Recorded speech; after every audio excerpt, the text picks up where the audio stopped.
Anies Presiden.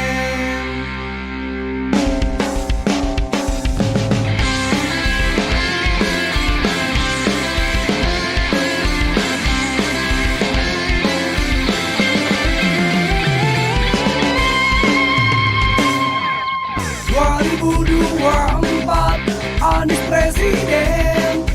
2024 Anies Presiden. Pasti Anies Presiden. Pasti Anies Presiden. Matahari semakin tinggi, panasnya menyengat bumi, tapi kami terus berlari. Kita sosok pemimpin negeri. 2024 Anies Presiden. 2024 Anies Presiden. Pasti Anies Presiden. Pasti Anies Presiden. Terima kasih Anies Baswedan, buat Jakarta semakin nyaman.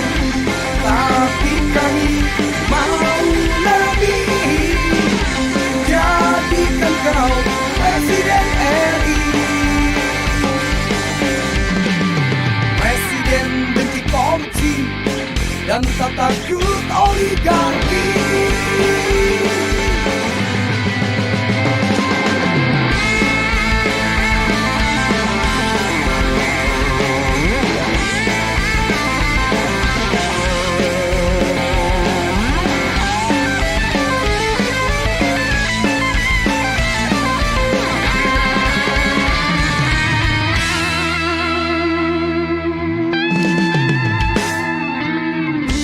Kami ingin seorang pemimpin. Kami butuh pemimpin yang adil.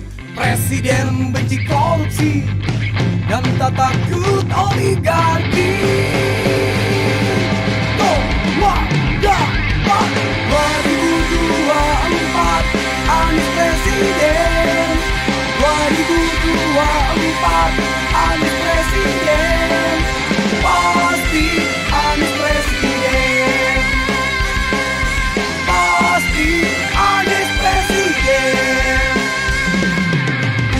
Terima kasih Anies Baswedan, buat Jakarta semakin nyaman. Tapi kami mau lebih, jadikan kau Presiden RI. Presiden benci korupsi dan tak takut oligarki. 2024 Anies Presiden. 2024 Anies Presiden. Pasti Anies Presiden. Pasti Anies Presiden. Pasti Anies Presiden. Pasti Anies Presiden. Insya Allah.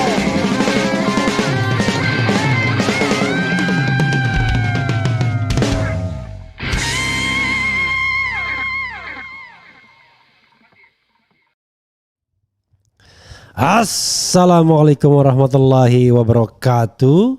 Sobat RH sekalian, jumpa lagi kita di channel yang keren ini. Keren cadas. Ya Sobat RH sekalian, ada hal yang sangat menarik ya, yang dikemukakan oleh Jubir Anies Ges Khalifa menanggapi survei dari LSI Denny JA yang mengatakan setelah gandeng Caimin ternyata elektabilitas Anies malah nurun medun. Tetapi ada satu rahasia yang disampaikan oleh Ges Khalifah, dan ini barangkali ya sedikit mengungkaplah perilaku lembaga survei atau pollster terhadap elektabilitas calon. Makanya saya katakan selama sumber dana itu tidak dideklarasikan, tidak disebutkan, maka rasanya sulit untuk menerima begitu saja hasil-hasil survei tersebut yang mereka katakan so-called ilmiah ya dengan 1.200 sampel. Kalau polling RH ya 100.000, tetapi mereka mengatakan wah itu kan tidak ilmiah. Yang ilmiah adalah 1.200 yang dibuat dengan by design. Entah desainnya untuk memenangkan seseorang atau desainnya untuk memotret realitas yang sesungguhnya. Sobat era sekalian, saya ingin bacakan berita yang menarik ini dan kita sedikit bahas ya. Tapi pembahasannya ya tidak lebih dari sebenarnya kenapa di antara lembaga survei pun beda-beda untuk menjagokan siapa. Ketika Jokowi in between antara Prabowo dan Ganjar, maka kesitulah lembaga survei bergerak kiri kanan. Tapi bandul tidak pernah ke Anies Baswedan. Apapun yang dilakukan Anies Baswedan itu tidak mendongkrak apapun. Nah ini yang aneh, bin ajaib ya. Oke. Padahal Anies satu-satunya calon presiden yang turun ke bawah.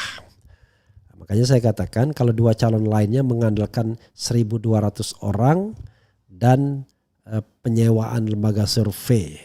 Anies turun ke bawah untuk menggali dan memperkenalkan diri. Seperti yang dikatakan tadi ya, Henry Husada seorang pengusaha Tionghoa. Memang Anies perlu masuk ke dalam berbagai kalangan untuk menghilangkan framing yang sengaja diciptakan oleh tangan-tangan yang juga jangan-jangan terlibat dalam pemenangan itu. Yaitu framing intoleran, radikal, kadrun dan lain sebagainya.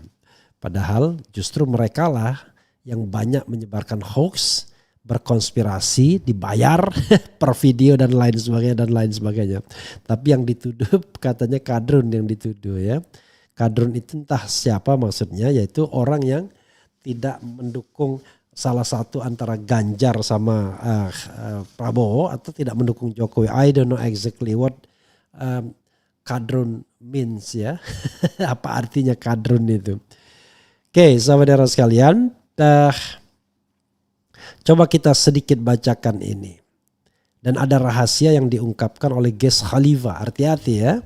Sebut survei tak kredibel, jubir Anies bongkar aib Denny JA saat pilkada DKI. Entah aib entah enggak, tapi kita lihat yang jelas ada rahasia yang diungkapkan sama dia. Oke, suara.com. Juru bicara Anies Baswedan Ges Khalifah merespons hasil survei LSI Denny JA terkait elektabilitas Anies merosot usai memilih Muhaimin Iskandar atau Caimin sebagai bakal calon wakil presiden cawapres. Menurutnya survei yang dilakukan oleh LSI Denny JA tidak kredibel. Karena begini ya, kalau lembaga survei ini sudah menjadi campaign manager pasangan calon, ya survei yang dikeluarkan untuk menilai lawan ya gimana objektivitasnya. Inilah susahnya lembaga survei kita atau asosiasi survei kita yang tidak membedakan atau memisahkan antara campaign manager pemenangan dengan kegiatan melakukan survei opini publik ya. Tidak kredibel kata Ges saat dihubungi suara.com. Sebab Ges mengaku beberapa bulan lalu pernah bertemu dengan Denny JA. Pada kesempatan itu Denny mengatakan hanya Anies dan Ganjar yang bisa bertarung dalam Pilpres 2024 mendatang. Yang bisa saling mengalahkan hanya Anies dan Ganjar, ucap Ges menirukan perkataan Denny JA. Namun beberapa bulan kemudian mulai kejanggalan terjadi. Survei elektabilitas LSI Denny JA menggambarkan Prabowo berada di posisi tertinggi. Mungkin dia sudah dapat order baru, tiba-tiba surveinya Prabowo tinggi sekali, kata Ges. Ges lalu mengungkit aib Denny JA saat Pilkada DKI Jakarta 2017 lalu. Kala itu survei LSI Denny JA menempatkan Ketua Umum Demokrat Agus Harimurti Yudhoyono di posisi puncak. Pada saat putaran kedua AHY tidak lolos, ujar Ges. Denny Jaya disebut berusaha menemui Anies karena prediksinya tentang pilkada DKI keliru.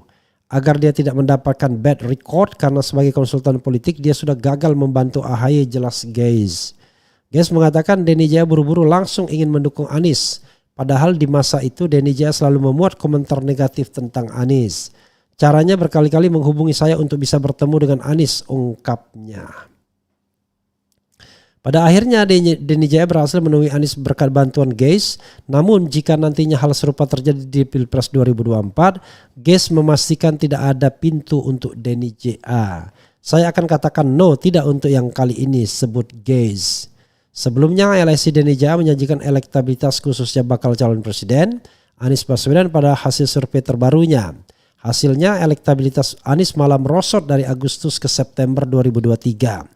Dari hasil survei yang disajikan terpampang elektabilitas ketiga bakal capres sejak Januari 2023. Pada bulan tersebut elektabilitas Anies sebesar 22,1%. Elektabilitas mantan Gubernur DKI Jakarta itu kian merosot pada bulan-bulan berikutnya seperti pada Agustus 2023 di mana Anies hanya mampu mengumpulkan elektabilitas sebesar 19,7%. Kemudian angka itu kian mengecil pada bulan berikutnya, padahal di awal September Anies menjadi bakal capres pertama yang mendeklarasikan cawapres pilihannya, yakni Caimin.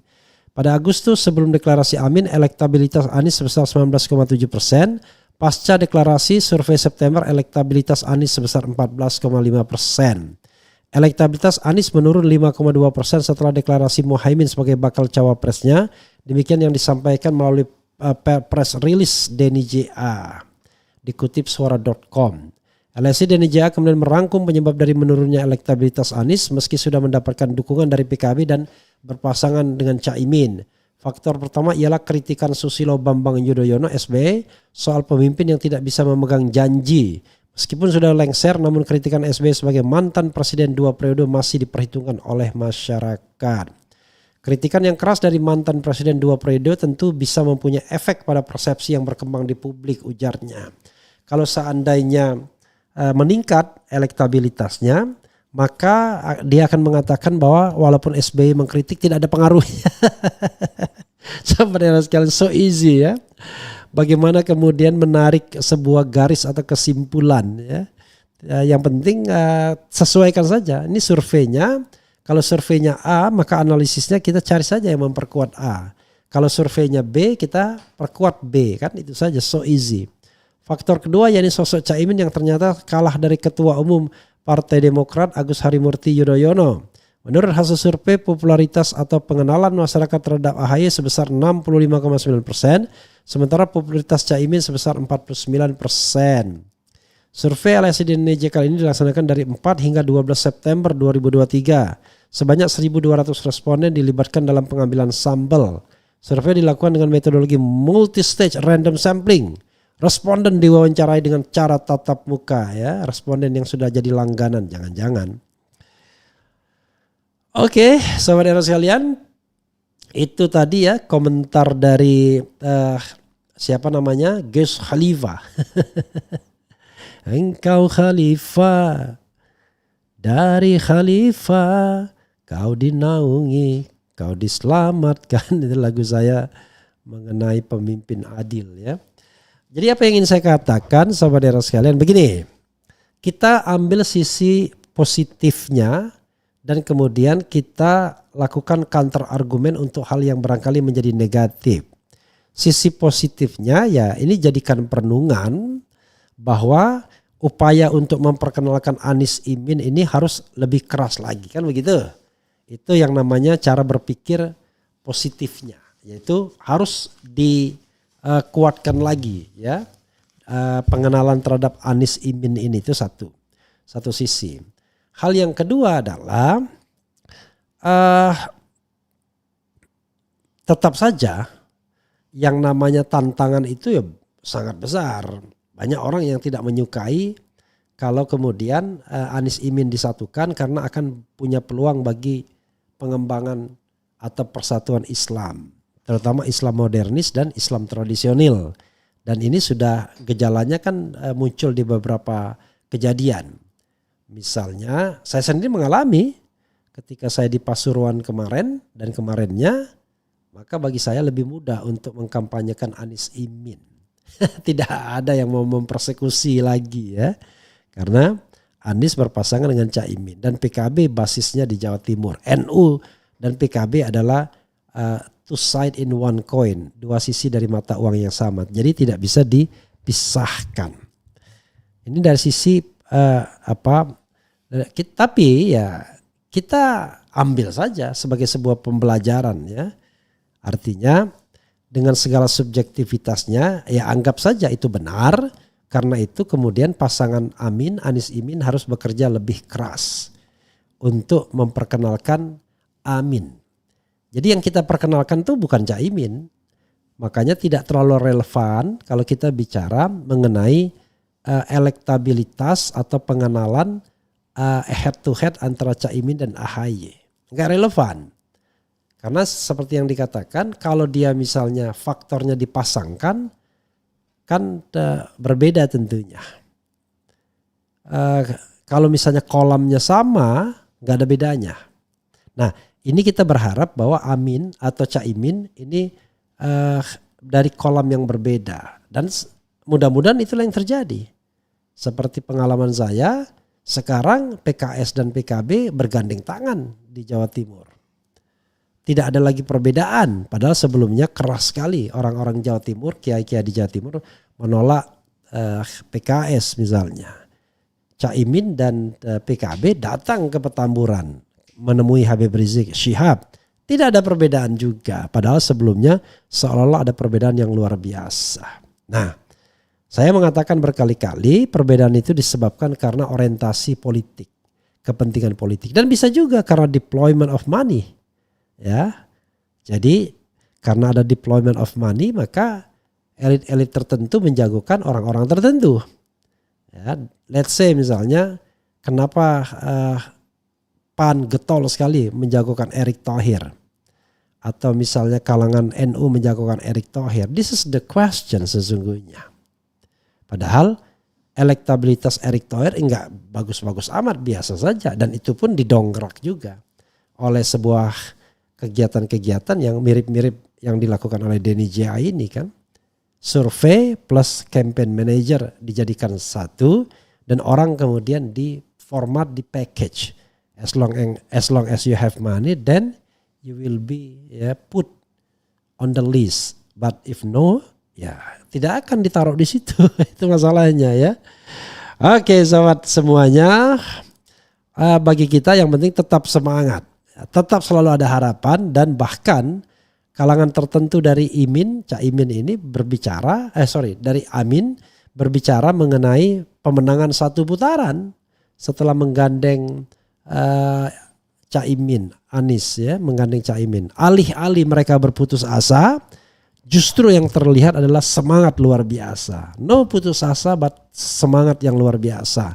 Terlihat dari pembicaraan saya dengan Henry Husada. Jadi semua ya. Itu menunjukkan sebuah fenomena apa adanya. Oke, sahabat semuanya. Coba kita lihat komentar Sobat RH sekalian. Surat edaran Menak, penceramah tak boleh provokasi dan kampanye politik. Luar biasa apa hubungannya ya. Kecuali kalau dia pilih apa yang dipilihkan oleh Presiden Jokowi. Itu namanya tidak objektif akhirnya ya. Oke, sobat semuanya. Coba kita bacakan komentar Sobat RH sekalian sedikit ya. Pemilu di depan mata kok belum ada cawapres. Jangan-jangan pemilu diundur. Enak bener main mundur-mundurin aja. Asal ada duitnya, surveinya tinggi. Survei berdasarkan kepentingan oligarki. Kami rakyat Indonesia sudah tidak bisa dibohongi lagi. Cukup pelajaran Pilpres 2019. Kami rakyat Indonesia telah sadar dibohongi oleh lembaga survei lagi. Waspadai silent operation dua kubu sebelah. Bung Refli Harun kapan mengundang ahli tata kelola pemerintahan untuk mengulas Pilpres 2024 dari paradigma administrasi publik. Sesuai dengan frasa yang sering Bung RH ucapkan, good governance. Gak ada gunanya kita ngomong tentang tata kelola pemerintahan yang baik kalau tidak ada niat untuk melakukan hal itu. Jadi saudara sekalian, kita harus bedakan antara manajemen sama keinginan, will. Ya, Kalau nggak ada goodwill, ya nggak ada gunanya kita bicara tentang manajemennya seperti apa dan lain sebagainya. Pertanyaannya adalah apakah ada goodwill untuk menjadi independen di KPU? Itu pertanyaannya. Kalau mereka punya goodwill, mereka betul-betul ingin menegakkan independensi bukan karena dipesan kekuasaan misalnya, maka kita bisa bicara tentang bagaimana menata kelola KPU misalnya atau menata kelola pemilu. Tapi kalau nggak ada keinginan untuk bertindak independen atau tidak punya keberanian untuk bertindak independen, nggak ada gunanya. Ya, nanti pada akhirnya mereka akan mundur sendiri karena ketakutan dengan ancaman untuk ya mungkin tidak dapat lagi job dan lain sebagainya dan lain sebagainya.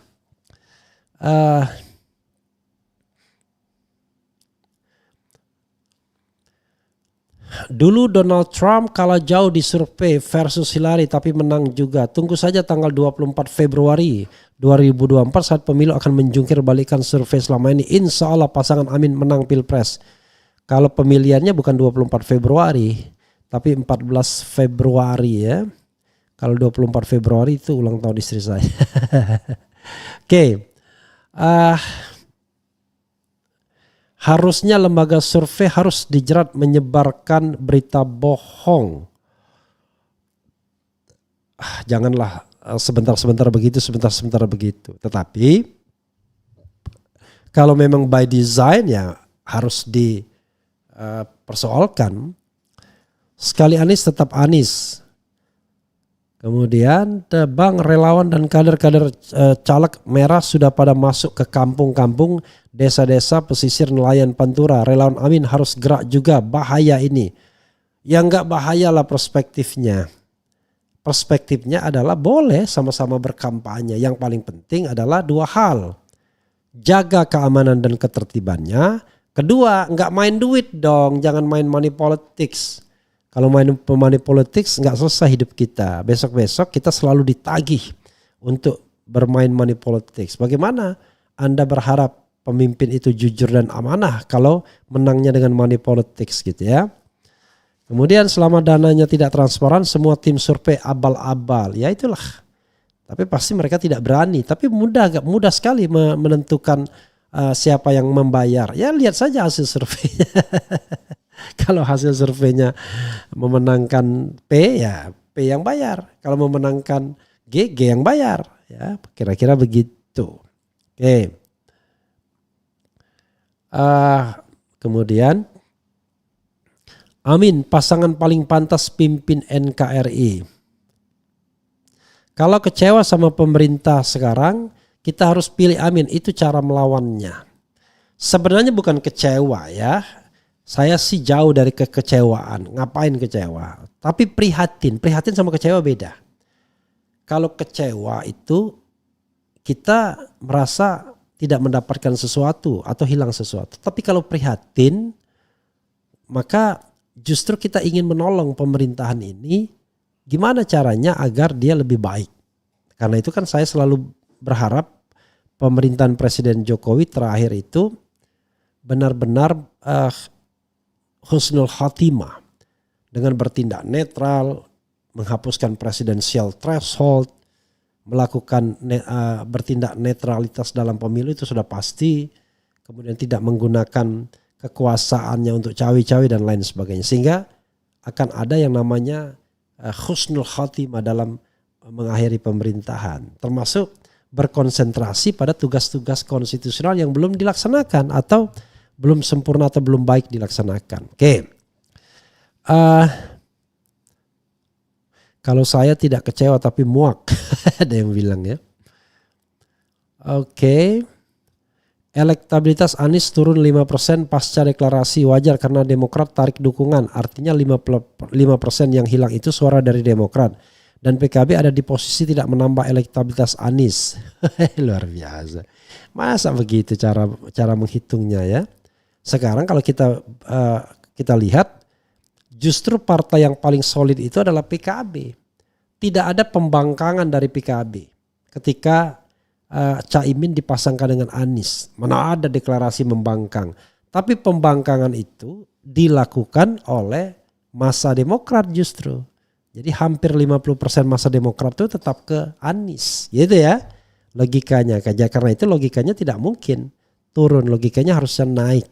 Tapi kalau yang mensurvei orang yang berkepentingan dengan calon tertentu, bahkan menjadi tim manajer atau manajer kampanyenya, uangnya tidak transparan, ya susah juga. Oke ya, ini kita berdemokrasi ya, boleh dong menyampaikan pendapat ya dan keraguan. Masa kita harus nurut begitu saja dengan pendiktean hasil survei. Seharusnya survei dibayar oleh pemerintah jadi tidak abal-abal. Ya kalau pemerintahnya netral. Kalau pemerintahnya tidak netral gimana? Kalau pemerintahnya jelas-jelas mau mendukung Prabowo atau Ganjar dan tidak mendukung Anies, ya berat juga. Makanya itulah pentingnya pemerintah yang harus netral sehingga ada trust, ada kepercayaan. Oke sahabat era sekalian, itu saja dan kita bisa berdiskusi lebih lanjut soal ini ya. Nanti, tapi yang jelas one thing for sure, dukung terus. Amin. Anies Imin. Insya Allah ya. 2024 Anies Presiden. Pasti Anies Presiden. Wassalamualaikum warahmatullahi wabarakatuh. Cia.